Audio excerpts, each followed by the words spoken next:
This is the Comics Alternative, our February on location episode at Heroes Aren't Hard to Find.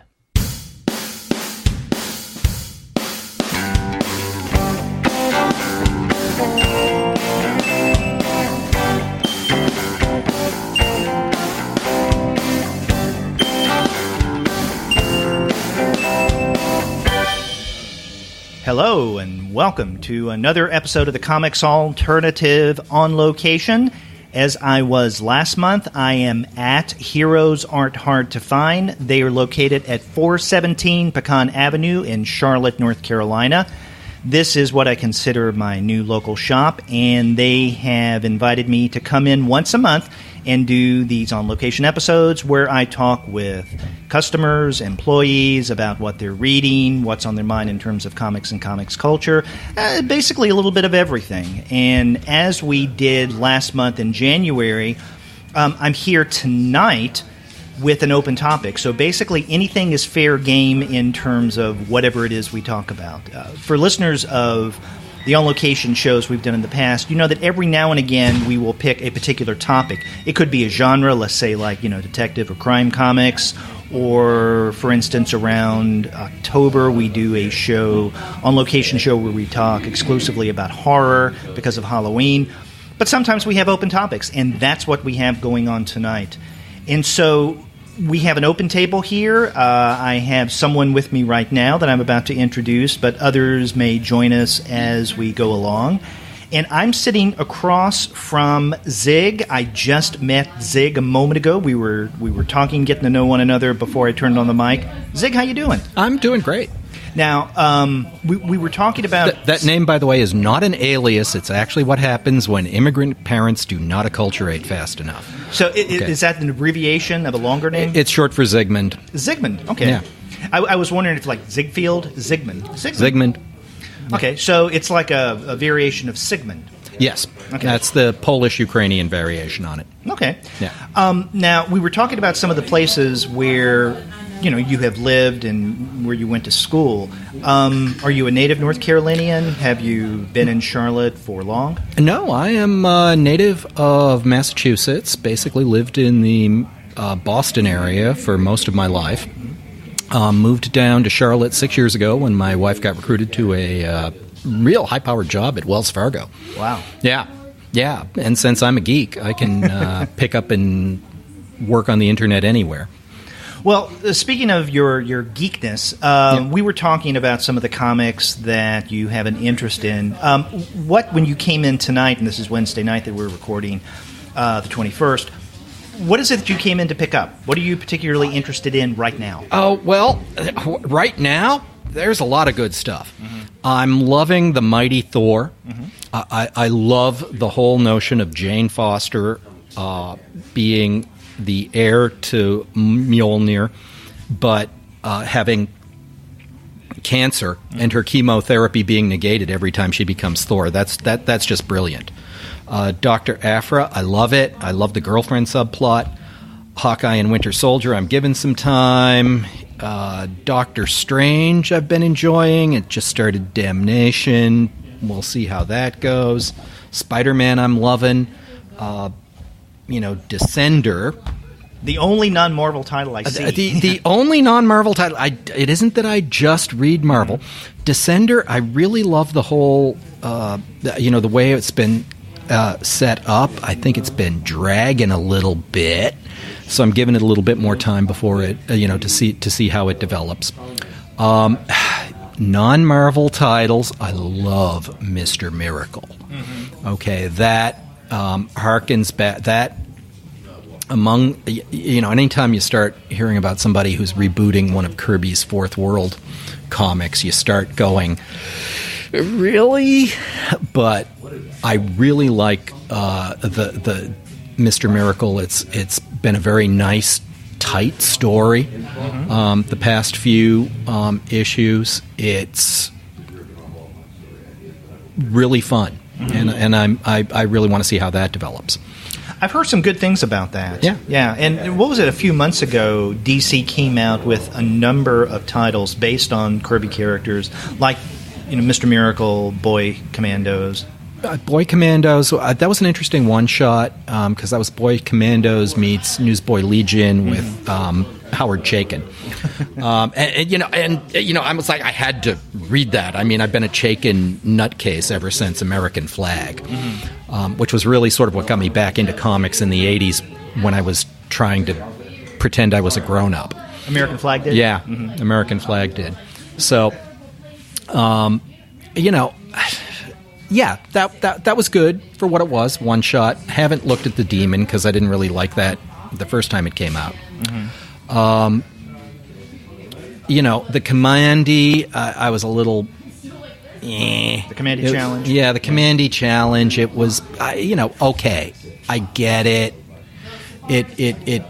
It had some amusement just sort of revisiting that world, but but to my mind, it wasn't... It didn't have the kind of emotional impact that the original Commandy had to me. Of course, that was years ago when I was reading that. So, but Mr. Miracle really did pick up in a good place for me. Yeah, that's on my to-read list, and I guess when it comes to mainstream, when I was growing up, I tended to gravitate more to DC. I don't remember reading any Marvel when I was growing up, when I was a kid, and really got into comics. And I think primarily that was because I was reading the kind of comics that my mother encouraged that I read, which is what she was reading when she was growing up. So, yeah, I read a lot of Harvey, those kind of comics, of course, Mad Magazine, but DC titles. I would read quite a number of, and not just the superheroes, but also some of their war comics like Sergeant Rock, and definitely the horror titles. Yeah. But I think she was the one who encouraged me to read a number of titles that she had read in one form or another growing up, or comics like that. And I'm guessing that she didn't read Marvel. Well, basically, I'm sorry, because I guess Marvel really caught on after she was married, because my parents were married in 1960. So. Okay. That's when it really caught on. I mean, I sort of came into it was comic books that really taught me to read in the 1960s, and then and Marvel just had some of the most compelling stories. Yeah. When in fact it was Forever People #1 that got me thinking really about hard science. Really? Because we should mention that we were talking before the mics went on. I have a degree in physics. That's right. Yes. So comics brought you to physics. There's this point in Forever People #1 where Superman is using his supervision to look at a photograph, and at the end of the boom tube he sees Supertown. Now, you can posit that Superman can do anything, but human film can't. So I immediately started looking at, is this even possible? Short answer, no. But so what? Because, while it's not technically possible, it's thematically brilliant. Because that was all. But that got me into the whole optics and chemistry and grain, and I pulled out a microscope and started looking at actual photographs and started realizing, wait a minute, I can't do this with a cheap microscope. How the heck could he do it with supervision? Okay. I was wondering, how old were you? Yeah. I'm sorry. That's okay. Boy, I would have been about 12, 13. Yeah, I was.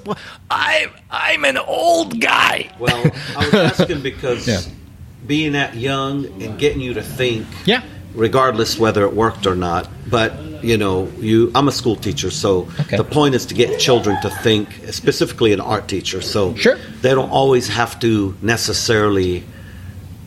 Well, I'm not even going to say get it right, because there is no answer to art. It's infinite. There's infinite possibilities, and every child comes up with their solution, and you do your best to guide them to that, and them to express their voice however they can. But the comic, got you to think about and test and experiment, and that's what it's all about. And now I know we were talking like across the shop, but I can't remember. I don't think I got your name. No. Yeah, my name is Fadi. Fadi Melke. Thank you for joining us. Yes, thank you. And you came in as well for your Week's Comics. Yes, unfortunately, I go to too many places for Week's Comics, and the budget is starting to feel it, but that's okay. I figure better live for today and not worry about tomorrow. So Zyg was telling me about some of the things he came in to pick up tonight. What about you? What are some of the things Well, that you I picked up for? The Avengers, which has been a hot story. Love the covers. Love the Mark Brooks cover today. I may not be like the major comic buyer. I mean, I don't know. Maybe there's more people out there like me. But for me, the aesthetics has to be there.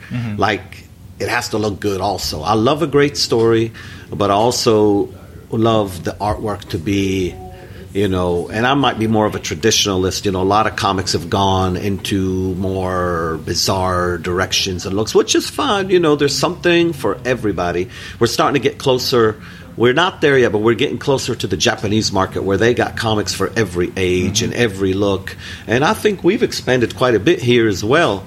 But, like I said, I came for the Avengers, love Avengers. I picked up Batman. Loved Batman, loved Joelle Jones that was doing the last issue. I'll be honest, I'm behind on the reading. I've just been hearing things from friends of what's going on and what's been really hot and exciting. And don't let your students hear that. I know. Okay. I know. Well, they may not hear this. It's fine. Maybe the nerd students will. Okay. But and then the latest one, which I'm really excited about, is the Brave and the Bold #1. Brave and the Bold Batman #1. It's got my boy Liam Sharp, which I love his artwork. Great guy. I used to work shows and go down and sell merchandise, and I met him at Tampa last year. Beautiful man. Great. I love him. He's a good guy. He's a great artist and a great human being. I can't say enough about him.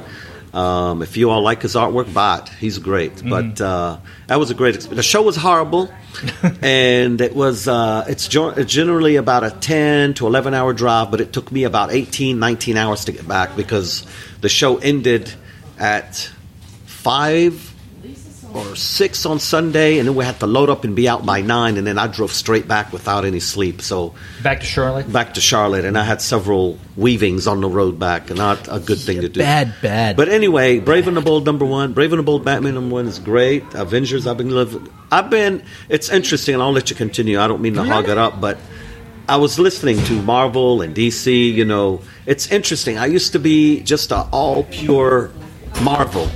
X-Men and Avengers and Iron Man. And then, when I was in the 90s, when I was in my 20s, I got rid of all my DC stuff because I thought comics was coming to an end, and I just wanted to keep reading my X-Men and Marvel titles. Now, I'm more of a DC guy, it seems. It's weird. Anyway, just interesting how we flip from one. I still pick up Marvel, that Weapon H, the totally awesome Hulk with the Weapon H coming out of that storyline.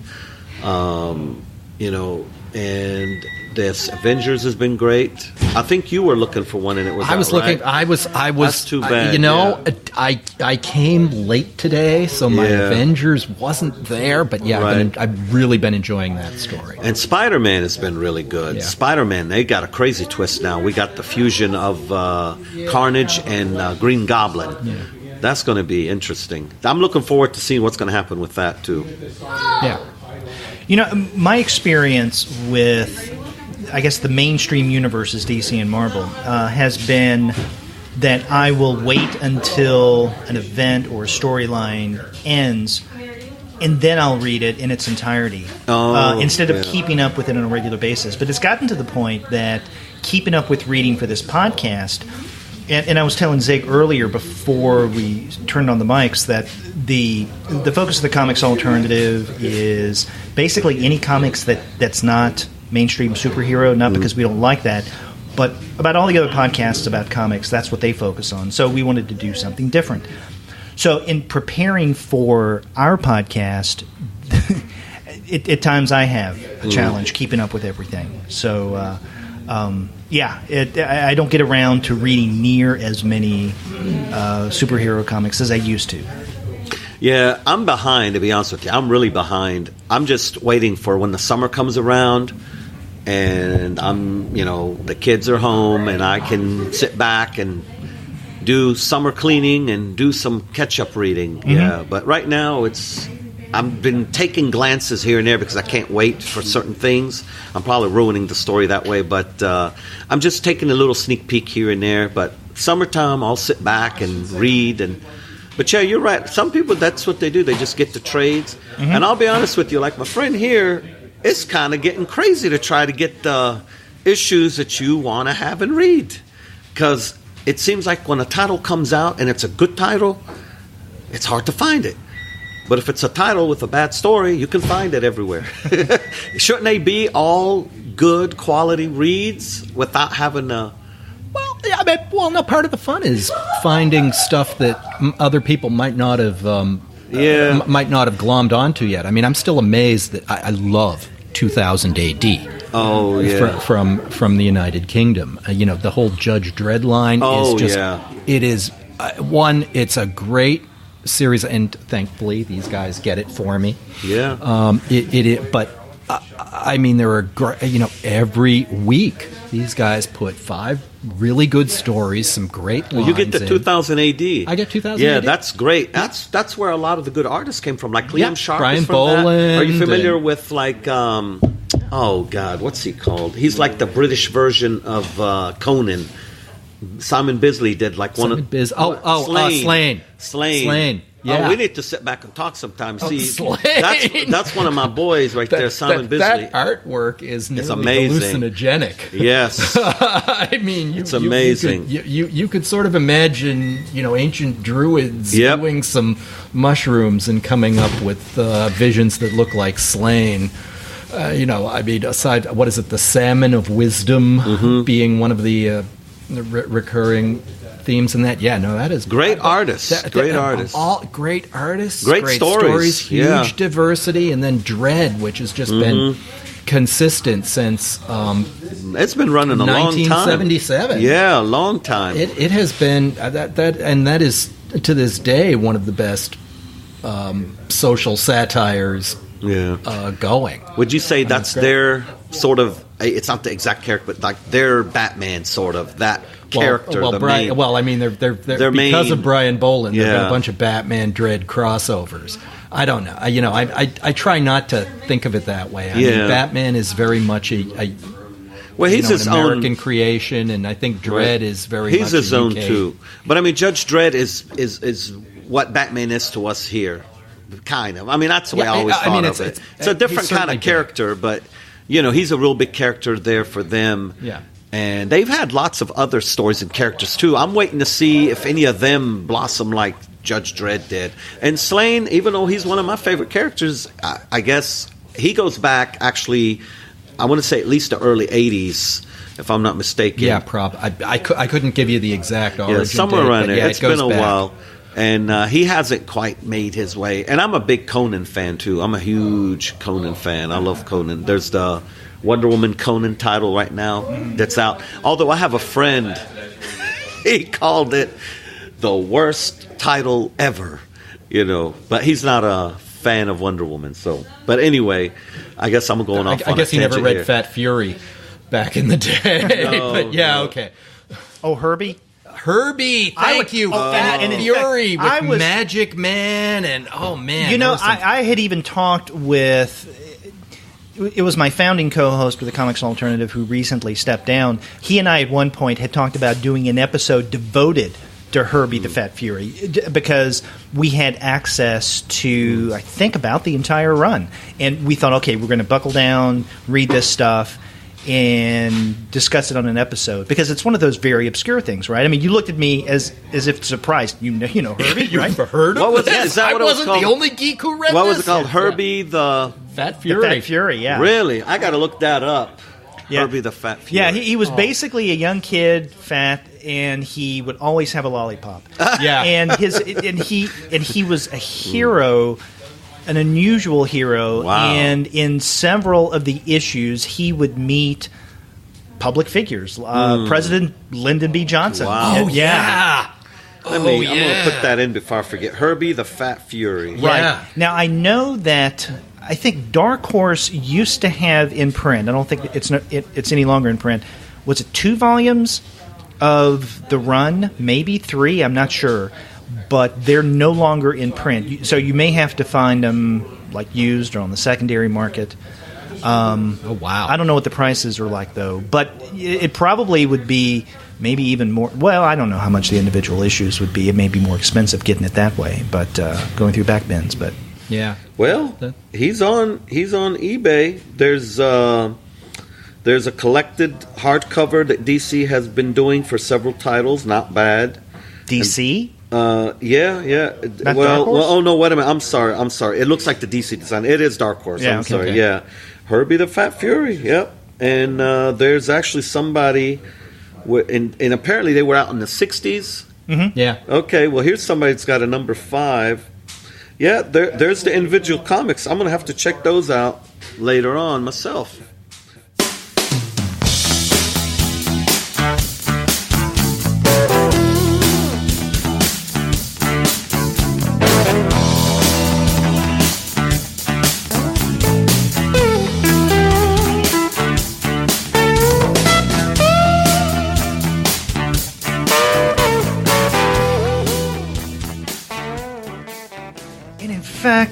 Oh God, what was it? It was an interview that I was doing last year with Michael Urie.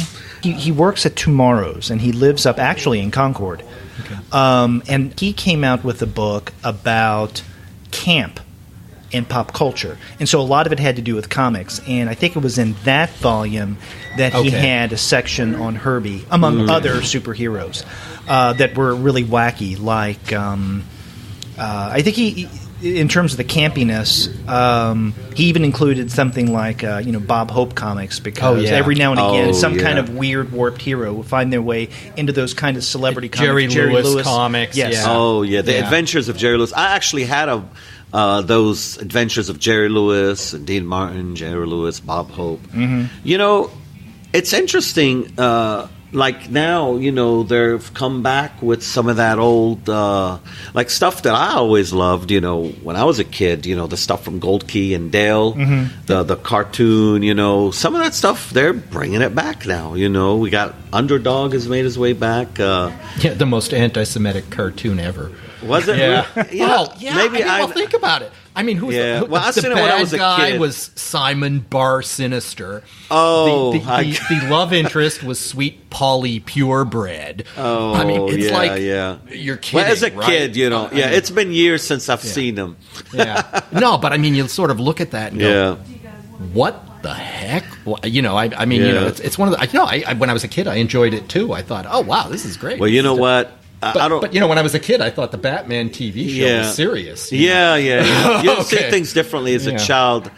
But this is a little off, maybe. But you were talking about the message, and you don't see it when you're a kid, like Little Rascals.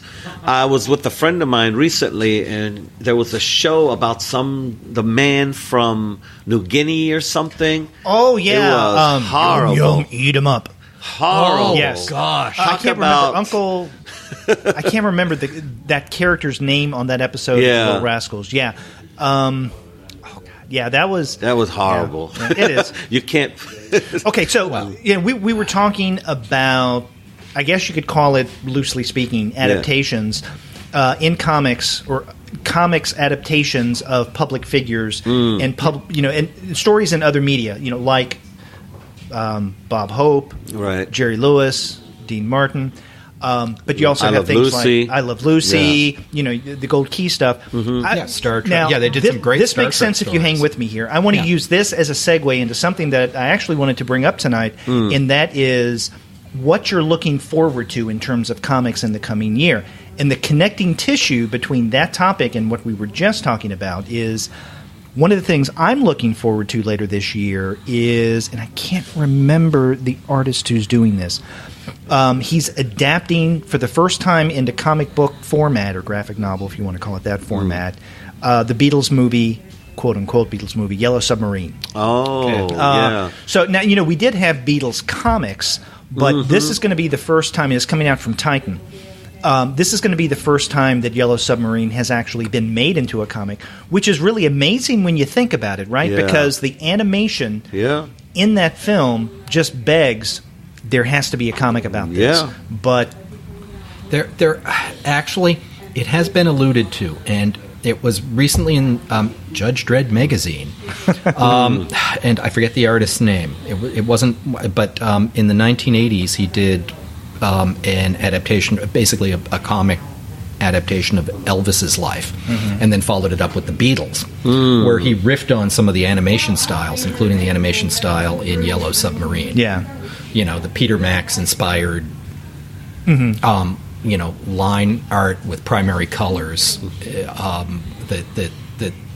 that represented. So I mean, so there is some of that. Right, but it wasn't fully done. Right, so this is going to be fully done apparently. So anyway, I say that because I bring this up. That's something that I'm looking forward to. One of the things I'm looking forward to this year, in terms of new comics. So I'm curious what you guys are looking forward to in the coming year with comics.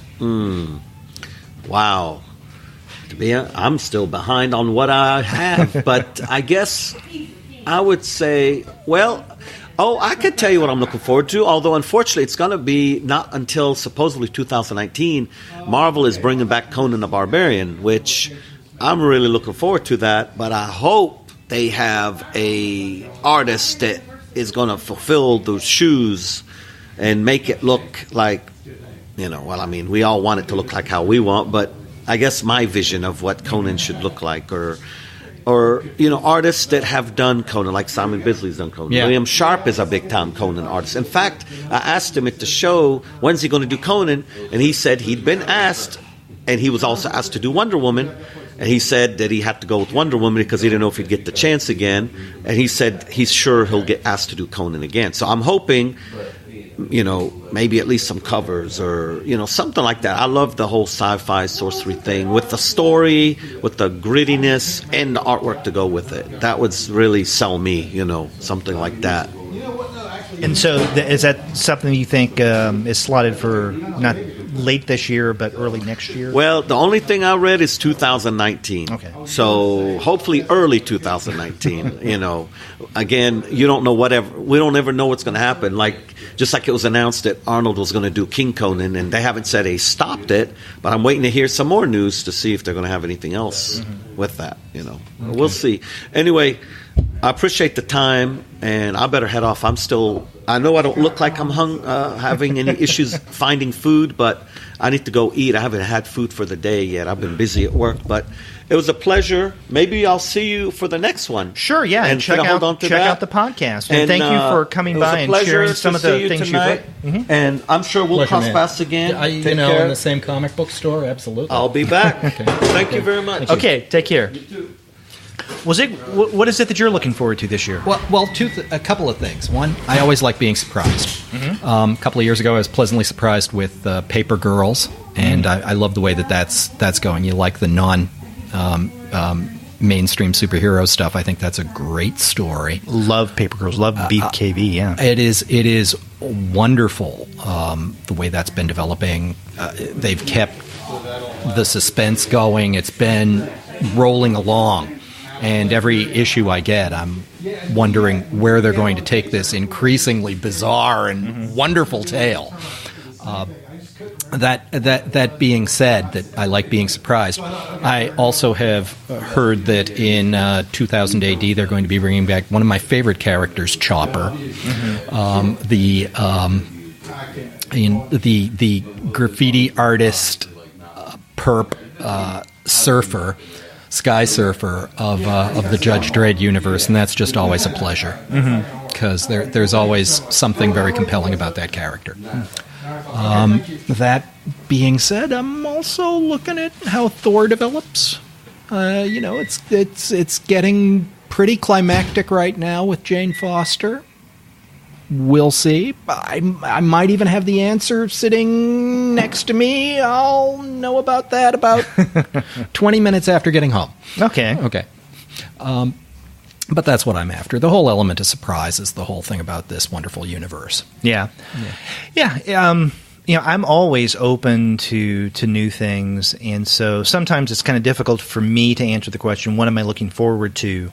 I can definitely say that the comic book version of Yellow Submarine is something that I'm looking forward to because I'm a big Beatles fan. Yeah. But another one that I'm eagerly anticipating, and I'm going to have to wait until I believe it is going to be either late summer or fall of this year, and that is the second book of Emil Ferris's My Favorite Thing is Monsters. I don't know if you're familiar with the first one. I'm not. It came out. I know Blue Meanies, but that one I don't know. Yes. Okay. My Favorite Thing is Monsters came out, I don't know if it was January of last year or February, but it was toward the beginning of last year. Okay. And Fantagraphics published it. Okay. A phenomenal book. And, I mean, it's a book, so it wasn't a series of individual comics that was later put together in terms of a trade or a collection of any sort.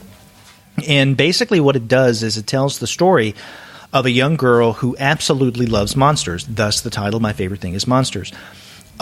And she actually sees herself as a monster, so the vast majority of the time, anytime we see her represented in the comic, she looks like kind of a strange Frankensteinish amalgamation of some sort. A little cute Frankenstein girl. Okay.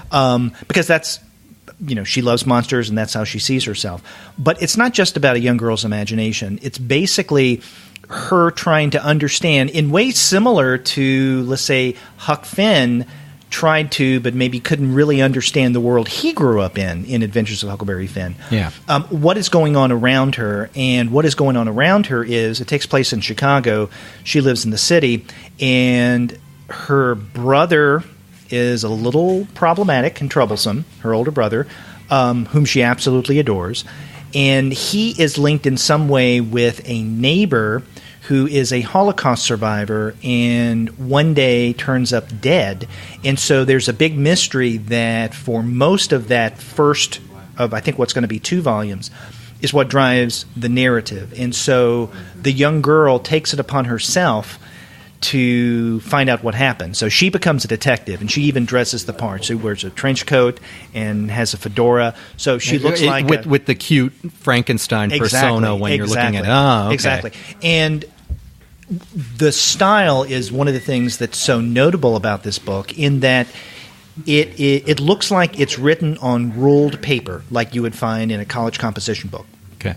And the story looks like it has been drawn in a composition notebook by a young person like like the character, like the protagonist, where she's drawing in. I mean, it just has a very stylized look to it, and it's a unique way of telling this story.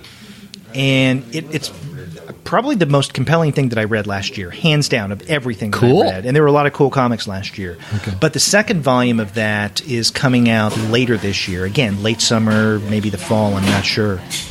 So that's something that I'm definitely looking forward to and highly recommend that you may want to check out. And in fact, I'm hoping to get Emil Ferris on the podcast for an interview when the second volume comes out. Cool. All right. That actually sounds pretty good. Almost like in Calvin and Hobbes, whenever you're in Calvin's perspective, Hobbes is a fleshed out tiger, and whenever you're in an adult perspective, he's this cuddly little toy that Calvin's just carrying around. Here, it's sort of the inverse of that. Here, looking at her persona, we're seeing her as the as an alternate identity. Well, that sounds cool. Yeah. Okay. It's again something I recommend to everyone, and I'm sure that there's a copy. Is there a copy of? I may have asked you this last month. My Favorite Thing is Monsters. Oh, there you go. So how you can find out for yourself. How can I possibly? Oh, wow. Oh, it's good. Oh, it's good. It's gorgeous. Okay, two.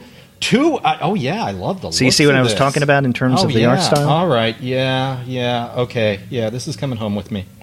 All right. Okay, if you could, please. Thank you. Okay. I will contact Emil Ferris on Instagram tonight and tell her she's got another sale. Okay, yeah. I mean, hey, but again, that's one of the reasons you do this kind of thing. You were asking, what are you looking forward to? Well, being surprised. Okay, finding something I haven't discovered before, and digging into it. Yeah.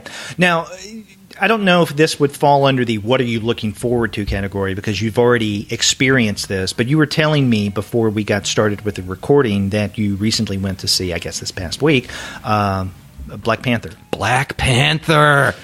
I've heard. Carly, have you been to see it? Because you had a look on your face like, "Yep." Okay, no spoilers. I've heard marvelous things.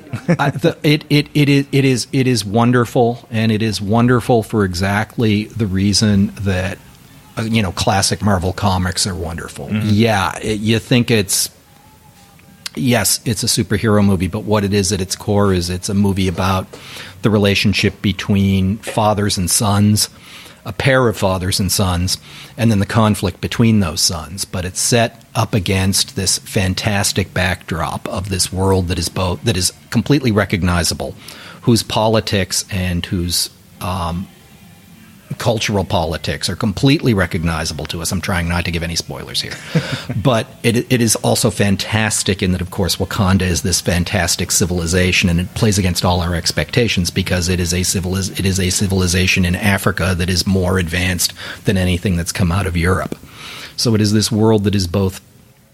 It's not Trump's Africa, in other words. No, it isn't. No. Yeah, I'm not even going to use that language.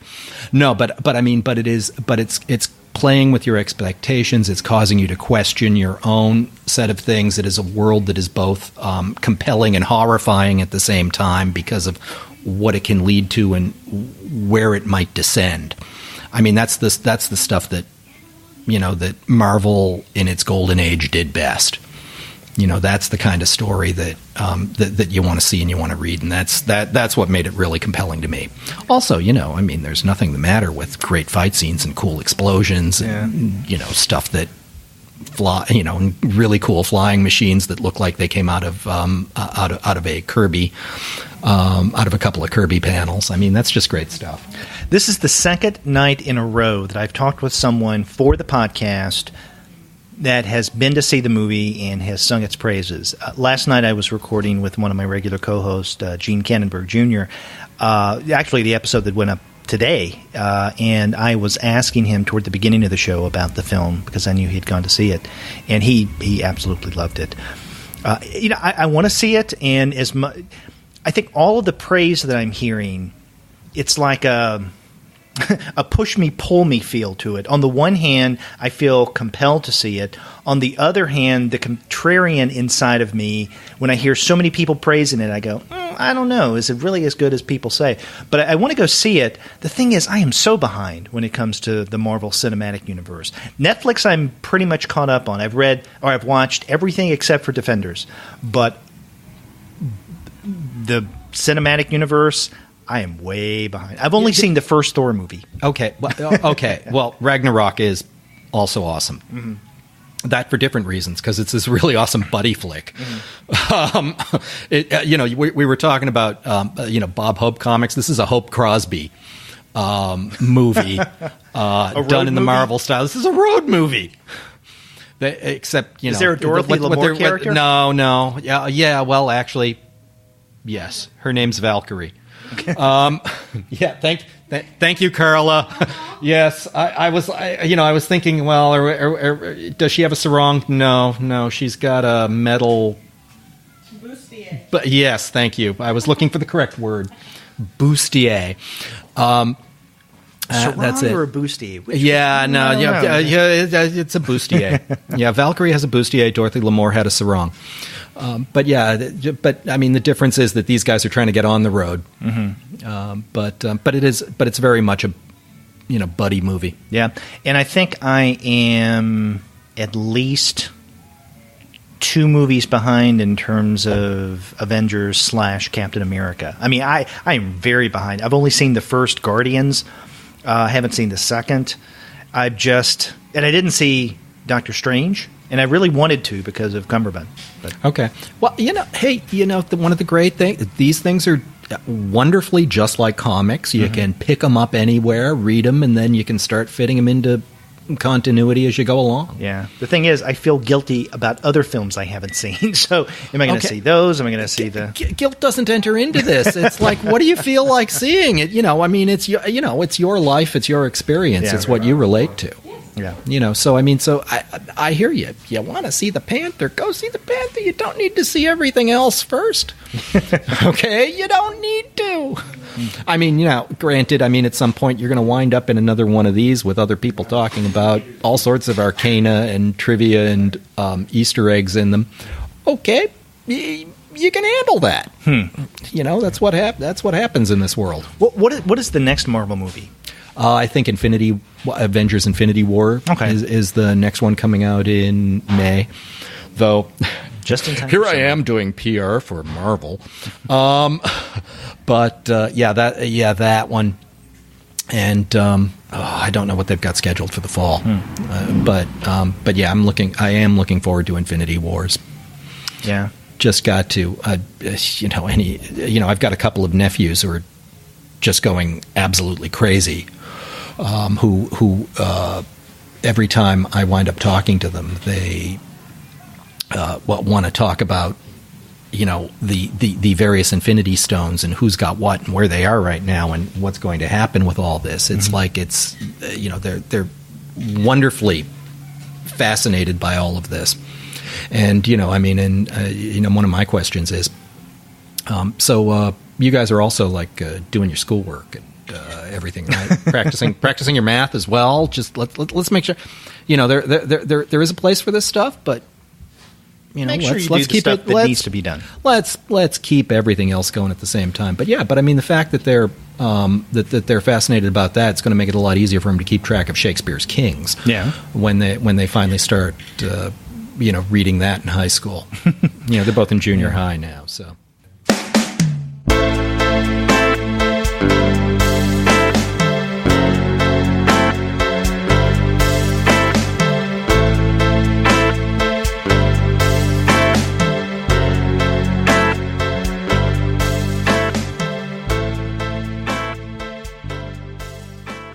One of the things I find interesting about, over the past several years, this proliferation of comics into other media, with specifically television and film, is that most people, and myself included, and understandably so, I think, immediately think of superheroes as the ones that are adapted. But, there are quite a number of others.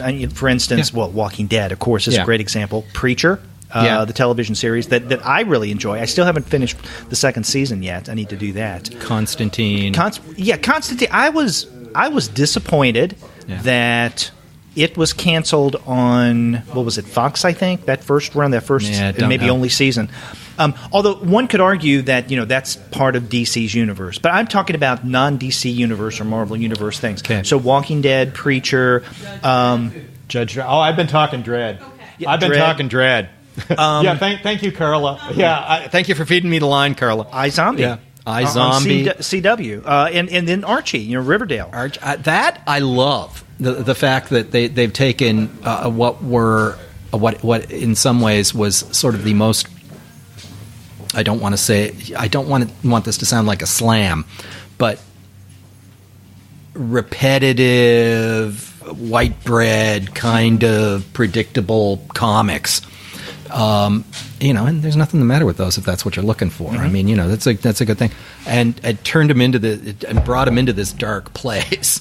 Yeah, I've heard it's something like Twin Peaks. Twin Peaks. Yeah. Twin Peaks is exactly what comes to mind. See, I watched the first episode of Riverdale, and I thought, because what is it in the second season now? Yeah, I think so. And I thought, it's okay. My daughter, because she's in her second semester of college. Okay. So I was asking her if she had seen it, because I know she watches some of these either film or, more times than not, TV adaptations. Like, she loves The Flash. And I asked her, I said, so have you watched Riverdale? And she said, yeah. And I said, is it something that I should watch? She said, well, it does have... I can't remember how she put it, but it in effect was a younger person's sensibility. In other words, it definitely appeals to a younger audience, and the delivery and the subject matter many times is what probably people my age, she said, would gravitate toward. And that made sense to me because it's on the CW. And I know the kind of shows that many times CW does, more times than not, at least from my experience.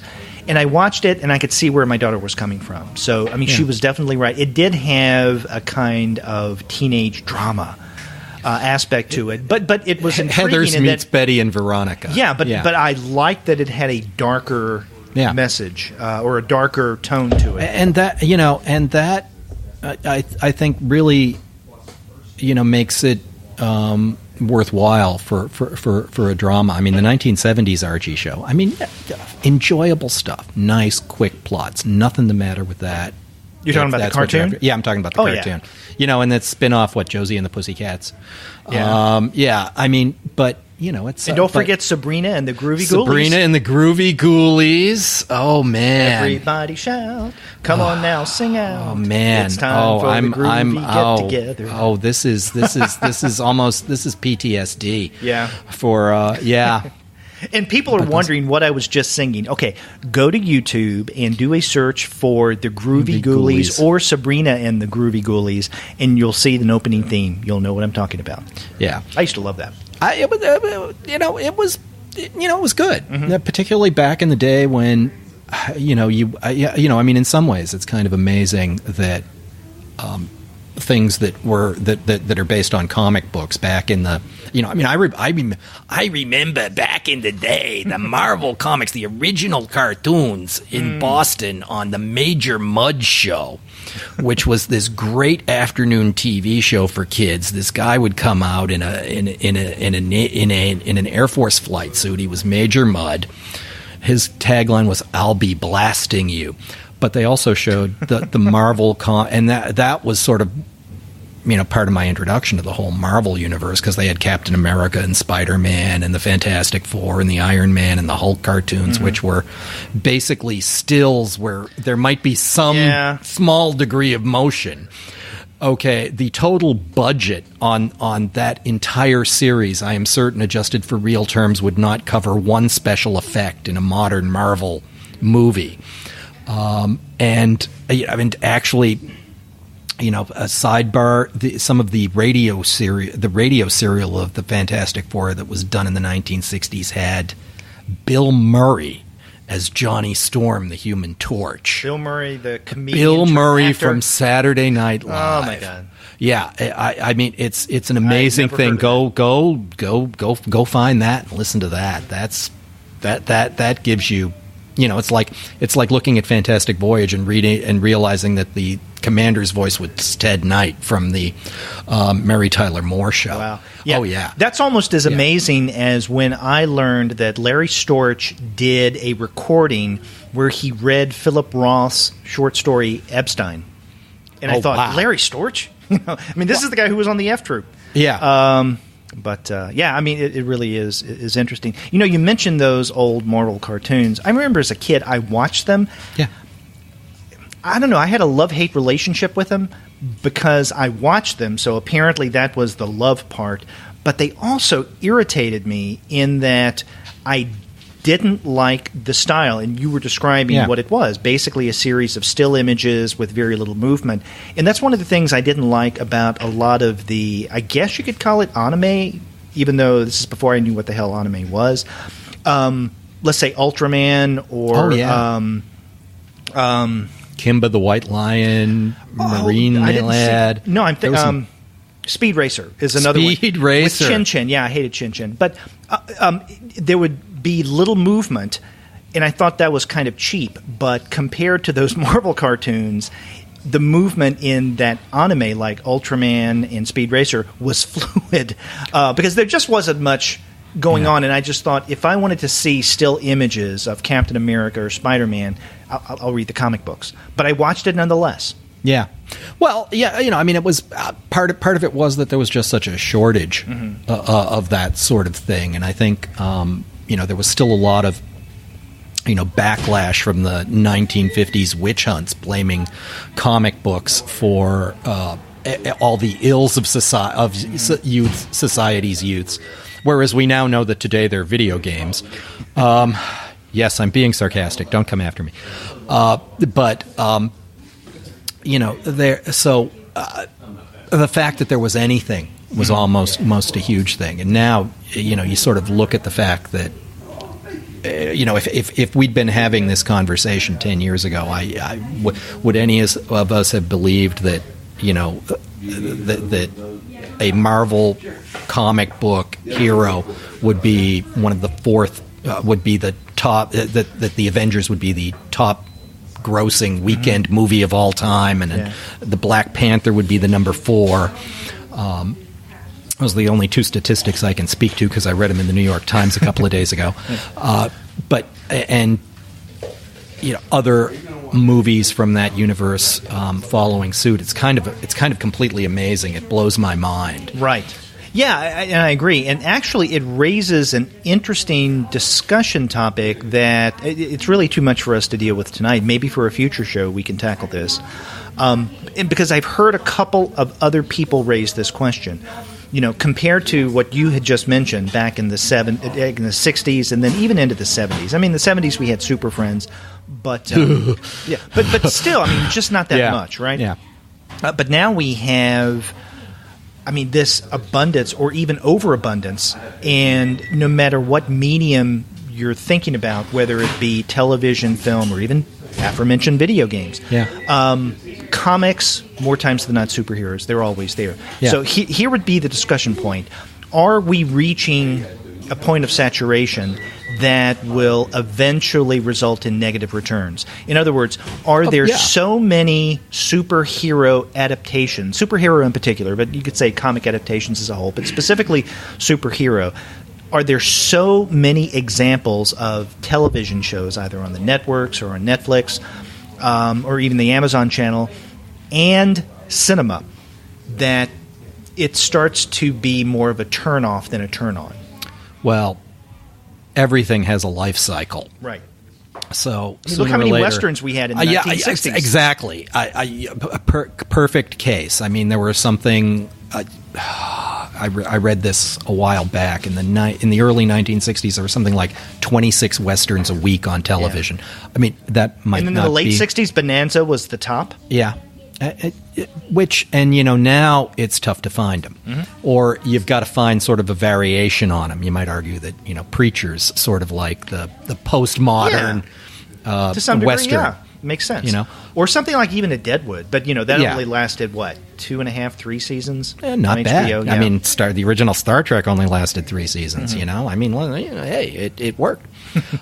So, are they? Yes, I think that there will eventually be a saturation point. I don't think it's necessarily because they're superheroes. I think that one of the great things that you can look at separating the Marvel cinematic universe versus the DC cinematic universe is that Marvel continues to focus on characters and human conflict, even though it's superheroes and demigods and radiation super evolved creatures. It's all about the human drama, and whereas you take a look at some of the DC shows. Wonder Woman was very much about the human drama. I think that's what made that very successful. Another one I haven't seen yet. Okay. Whereas I think Justice League sort of said, human drama? Why do we need that? We've got guys in costumes. Let's just throw as many of them out there as we can and have them beat each other up. I think that's one of the things that really separates what gives the Marvel Cinematic Universe legs. And that again, I mean, that's what I keep focusing back on most recently Black Panther. Right. It's what I'm really looking forward to seeing more of in Infinity War. Yeah. Well, that is a topic that I think would be worth discussing, maybe on a future On Location show.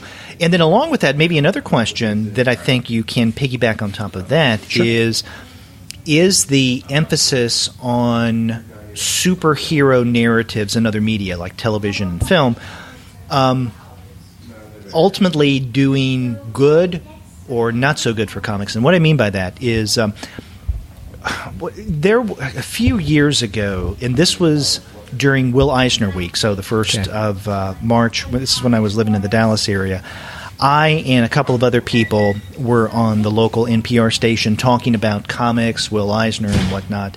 And one of the participants was Michael Lark, who does Lazarus, among a variety of other things, who does the art.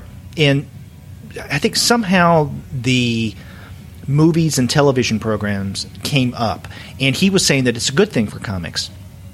I was saying I'm not convinced that that's the case, because if all that people are seeing in terms of comics adaptation, or all the things that are getting the press, are the superhero movies, the television shows, and whatnot, then there is going to be just an underscoring of what people automatically think is that superheroes equals comics. And so that closes the door on things like Preacher, like maybe to a lesser degree The Walking Dead, and other potential narratives in comics that can be adapted successfully to other media. So, I was saying his argument was, a rising tide raises all boats, and mine was more on perception. If this basically reinforces people's view, like the non-comics reader view of comics, that it's almost entirely superhero based, that may not be the best thing for the medium as a whole, which is unfortunate. That's why whenever I hear that, let's say, an Image series. Yeah. Like Deadly Class, I know that Eli was talking about that last month when I was here, is going to be getting its own adaptation, and I can't remember what network or channel. Okay. I think that's a great thing.